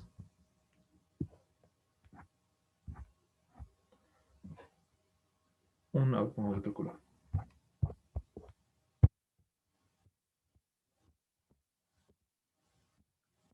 Una parte ascendente, porque sube, estamos de acá a este lado, sube. Una parte transversa y una parte descendente. Tenemos el colon ascendente, el colon transverso y el colon descendente. Y el colon descendente al final ya se conecta con el recto y luego con el ano. Y ya. Todo ese proceso pasa los alimentos hasta ser expulsados como materias fecales. ¿Alguna pregunta, alguna inquietud hasta aquí?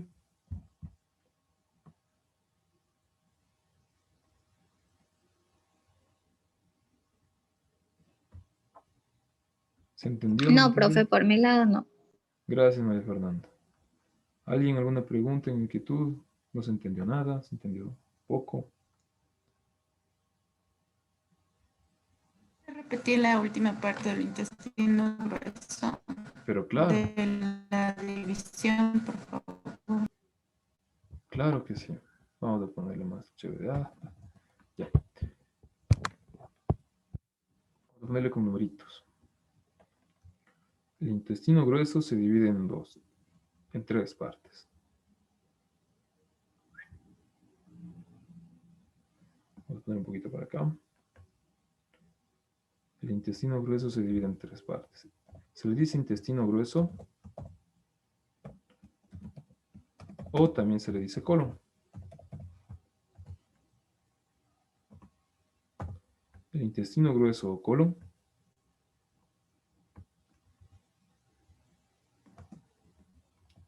se divide en una parte ascendente, en una parte transversa y una parte descendente. Al final de esa parte descendente se conecta ya con el recto y el ano. Entonces, vamos a ponerle este número 1, 2, 3, 4 y 5. Le puse ese mismo. Ya. Entonces, el colon ascendente es esto de aquí, que se conecta, no sé nada. El colon ascendente es ese de aquí, que se conecta con el final del intestino delgado y es el que empieza a subir, que ayuda a subir todo lo que es la materia fecal. Este de aquí es el colon ascendente, 1. Ya, todo eso de ahí. Llega hasta acá, justo en la esquina, un esquinazo se pega aquí. Y en esa esquina le continúa horizontalmente como colon transverso, porque está horizontal, por eso es transverso. Después ese transverso se continúa para la parte de abajo y como ya empieza a bajar, se le dice descendente.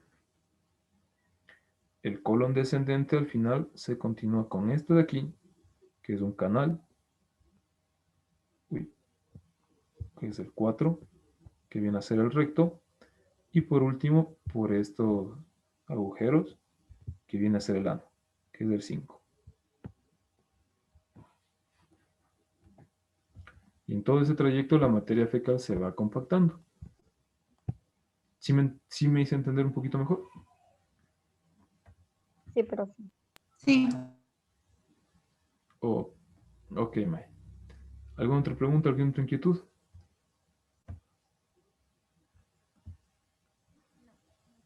No. Ahora sí vamos a acabar esto para poder mandarles hoy día mismo esto. El asma es una enfermedad inflamatoria que provoca la obstrucción del aire y la congestión de las vías respiratorias. La inflamación se produce por una reacción de hipersensibilidad provocada por la reexposición a un tipo específico de antígeno presente en la contaminación urbana, el cual intensifica la respuesta inmune innata. A pesar de esto, existen deportistas con asma leve que practican buceo. Durante este ejercicio, el cuerpo humano se somete a una presión mayor bajo el agua y la carga de trabajo del sistema ventilatorio aumenta, disminuye la frecuencia cardíaca y se reduce el flujo sanguíneo y la actividad metabólica. ¿Cuál de estas opciones sería una práctica buena para las personas que, según nos dice esto, tienen asma ligero y practican buceo? El asma, bien lo dicen, es una reacción inflamatoria. Esas paredcitas que vimos en la primera clase que estaban en los alveolos, aquí teníamos un alveolo, otro alveolo, y aquí habían full vasos sanguíneos. Yo estoy haciendo grandote porque no es así, ¿no? Eso, en el asma, si empieza a llenar mucho de líquido por una reacción inflamatoria debido a una hipersensibilidad o lo que nosotros decimos alergia. ¿Ya? Debido a una reacción alérgica, se empieza a llenar mucho líquido aquí. ¿Y qué pasa cuando se llena mucho líquido ahí? Como es demasiado gruesa la pared, no puede saturar completamente, el oxígeno no puede pasar tranquilamente desde los alvéolos hasta la sangre, y de la sangre hasta a los alvéolos no puede pasar el dióxido de carbono. Entonces las personas empiezan a hiperventilar, porque necesitan el cuerpo de alguna manera necesita compensar los niveles de oxígeno y dióxido de carbono. Entonces manda a que se respire más profundo y más veces. Entonces por eso las personas que van empiezan, ¿ya?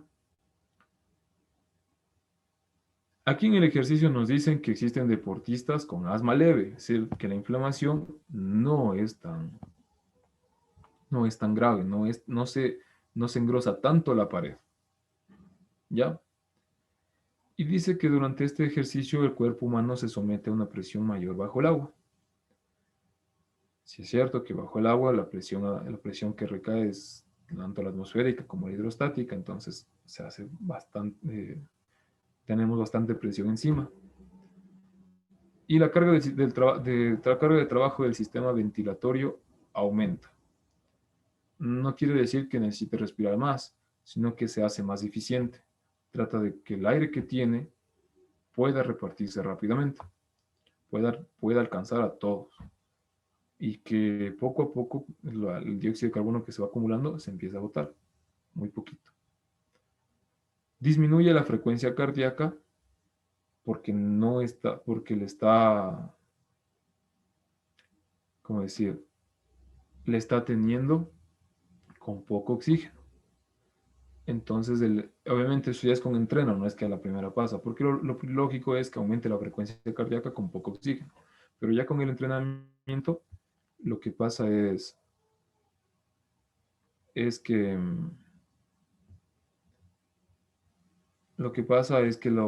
se empieza ya a acostumbrar y el ritmo cardíaco empieza a bajar para poder redistribuir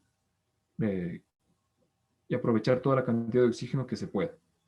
Como ya baja la frecuencia cardíaca, también baja el flujo sanguíneo y a menor oxígeno también, a mejor irrigación, también baja la actividad metabólica. Todo eso sí es cierto.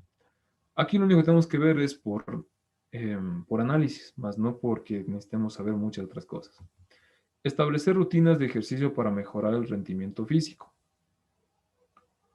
Esto no podemos hacer, falso. ¿Por qué? Porque no está especificando qué tipo de ejercicio. Ojo, esto de tratar de que mejore de acostumbrar al sistema cardiovascular para que aproveche más del oxígeno, solo funciona con el buceo, por las presiones que tiene, por las presiones que se ejercen sobre el cuerpo y por las capacidades de mantener el oxígeno y por el poco movimiento también que tiene a nivel de músculos. No estoy diciendo que no se mueva nada, pero no es comparado con hacer un atletismo o con hacer pesas. Entonces, la necesidad de oxígeno de una persona que practica buceo es muy inferior, ¿ya? A las que hacen ejercicios que necesitan una contracción muscular fuerte y sostenida. Entonces, si nosotros decimos establecer rutinas de ejercicios para mejorar el rendimiento físico, no nos va a servir, porque sea como sea, el asma no va a mejorar. No voy a acostumbrar a mi sistema cardiovascular a que redistribuya mejor el oxígeno, sino que simplemente voy a entrar a crisis asmáticas. Porque no está diciendo que quiera hacerlo bajo el agua, simplemente rutina de ejercicios, pues cualquiera. Administrarse vacunas que refuercen el sistema inmunológico. No se puede hacer eso. ¿Por qué? Porque las reacciones de hipersensibilidad o alergia no son destinadas a un agente específico. Porque las vacunas, ¿en qué se basan? Las vacunas, por ejemplo, ahorita para coronavirus, es específicamente para las cepas de coronavirus, para esas funcionan. Pero imagínense, hay personas que tienen alergia a cosas que no ni siquiera imaginamos. Hay personas que tienen alergia al bróquili, hay personas que tienen alergia al polen, hay personas que tienen alergia al polvo, alergia al frío. Imagínense tratar de averiguar todas las cosas a las que tienen una alergia, pues no se puede. Además, la reacción de hipersensibilidad o alergia se da porque el sistema inmune está muy alborotado, está muy sobreestimulado. Entonces, ¿qué pasa en el supuesto caso que yo encuentro que es alérgico al polen y le doy una vacuna para el polen? Le estoy haciendo que se refuerce, que se vuelva a estimular y que se estimule aún más el sistema inmunológico. En otras palabras, la estoy jodiendo en vez de ayudar, porque lo que yo necesito es que el sistema inmunológico se tranquilice un poquito y que encuentre que el polen no es tan agresivo. Pero si yo le doy una vacuna contra el polen, en supuesto caso, que le estoy diciendo al sistema inmune, le estoy sensibilizando aún más. Estoy diciendo, a la primera que entre un granito de polen, paz, le matas. Entonces no me sirve de nada, le voy a empeorar el asma. Y aumentar el consumo de carbohidratos para equilibrar el metabolismo. No tiene nada que ver. O sea, eso sí está fuera de lugar, porque no habla absolutamente nada de carbohidratos, no habla absolutamente nada de consumo. Estamos hablando netamente de aire, del sistema ventilatorio, de enfermedades pulmonares. Por eso es que la opción que nos queda es someterse a rutinas de inmersión combinadas con tiempos de reposo. ¿Qué es lo que pasa? Que cuando vas poco a poquito tratando de sumergirte, pues el sistema cardiopulmonar, así como le expliqué en la parte de piruvato, de la glucosa y los metabolismos, se va adaptando de a poco. ¿Sí me entendieron esto? Sí, profe. ¿Preguntas, inquietudes? ¿No? Un paciente se somete a una diálisis, tratamiento médico utilizado para eliminar las sustancias tóxicas presentes en la sangre. Esto debido a un mal funcionamiento de los órganos encargados de reabsorber agua y nutrimentos importantes para reincorporarlas a la sangre, los cuales también contribuyen a la excreción de desechos, productos de reacciones metabólicas u otros residuos como sustancias extrañas incorporadas con los alimentos como fármacos y toxinas ambientales. ¿Cuál es la respuesta? Riñón. Riñón. Muy bien. Ya hablamos todito de lo que hacía el riñón en la primera clase. El pH vaginal adecuado oscila de 3,5 a 4,5, siendo este conjuntamente con la microflora vaginal compuesta por dos especies de lactobacilos anaerobios, sirven como una barrera contra patógenos. Sin embargo, cuando la microflora se altera, los hongos que son patógenos oportunistas infectan la zona y se incrementa el pH a un rango de 5 a 6. Los lavados con vinagre blanco son efectivos para disminuir las molestias causadas, debido a que la concentración de los iones hidrógeno en la área vaginal. Esta es una mucosa vaginal. Es un corte histológico de cómo es la vagina en sus capas, a nivel microscópico. Cuando nosotros hablamos de pH, esto ya les debería haber explicado en química, si no, yo lo explico aquí. pH hace referencia a la concentración de iones de hidrógeno. Y dependiendo de cuántos iones hidrógenos existan, se va a dar un pH. Pero aquí hay una cosa muy interesante. Que el pH es el logaritmo negativo de los iones de hidrógeno. Ojo, logaritmo negativo. Y ustedes ya han de verdad porque les dieron logaritmos. ¿Qué pasa cuando un logaritmo es negativo? ¿Qué se tiene que hacer para que sea positivo?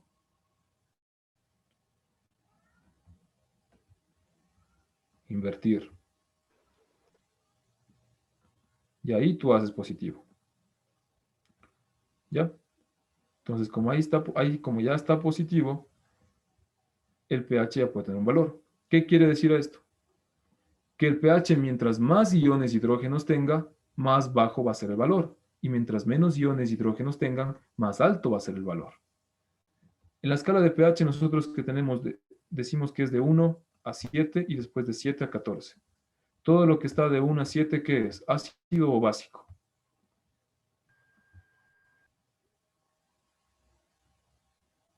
Ácido. Ácido. Ácido, muy bien. Y todo lo que está de 7 a 14 es Básico. básico. Entonces, todo lo que sea ácido va a tener una concentración alta de iones de hidrógeno. Y todo lo que sea básico va a tener una concentración baja de iones de hidrógeno. ¿Por qué? Porque el pH se calcula así, logaritmo negativo de los iones de hidrógeno. Y para hacerle positivo tengo que invertirle. Es por eso que mientras más iones de hidrógeno, más bajo el pH. Si digamos tengo 50.000 iones de hidrógeno, pues tendré un pH de 1 o 2. Es un ejemplo, no estoy diciendo que sea eso. Si tengo unos 3.000, 4.000 iones de hidrógeno, pues tendré un pH más básico. 7, tendré un 8, un 10. ¿Sí? Es por esta razón, por la forma de que se calcula el pH. Ahora bien, el pH vaginal adecuado oscila de 3,5 a 4,5, siendo este, ¿cuál? ¿Ácido o básico? Ácido. Perfecto, entonces van las dos opciones de básico. Este conjuntamente con la microflora vaginal está compuesta por 2 especies de Lactobacillus anaerobios. Sirve como una barrera contra agentes patógenos. Sin embargo, cuando la microflora se altera, los hongos que son patógenos oportunistas infectan la zona y se incrementa el pH a un rango de 5 a 6. Los lavados con sangre y vinagre son efectivos para disminuir las molestias causadas. ¿Debido a qué? Si dice que estos hongos aumentan el pH, ¿no es cierto?, de un rango de 5 a 6, de lo que estaba bastante ácido, le empezaron a hacer un poquito básico, ¿no es cierto? Está más o menos aquí. Supuestamente sigue en la escala de que sea ácido, pero está un poquito menos ácido de lo que es normal que debería ser acá, ¿no es cierto? Más o menos. Dice Tiene que reducir. Los lavados con vinagre en blanco, vinagre blanco son efectivos para disminuir las molestias causadas. ¿Debido a qué? ¿Qué hacen? Reducen. Aumentan. Muy bien. Aumentan. ¿Por qué? Porque ya les dije, mientras más hidrogenión, y como le hizo un poquito básico, necesito hacerle más ácido. Por esta fórmula de aquí, porque es invertido. A mayor hidrógeno, menos pH. A menos hidrógeno, más pH. Entonces lo que hacen los hongos es coger los hidrógenos y usarles para formar agua. Y una vez que les forman, o lo que hace, que hagan los hongos, como la cándida. Entonces empiezan a disminuir la concentración de hidrógeno. Entonces el vinagre lo que hace es aumenta el hidrógeno y por lo tanto el pH se hace más ácido. ¿Sí me entendieron, chicos? Sí, profe. Ahora sí, desconéctense, me voy. Dicen una pregunta, eso que dijo, Dímelo. ¿a más hidrógeno aumenta o disminuye? A más hidrógeno disminuye el pH, o sea, porque ya sabemos que el pH mientras más bajo es más ácido. Por eso digo disminuye, se hace ácido, más hidrógeno. A menos hidrógeno aumenta el pH, es decir, se hace más básico.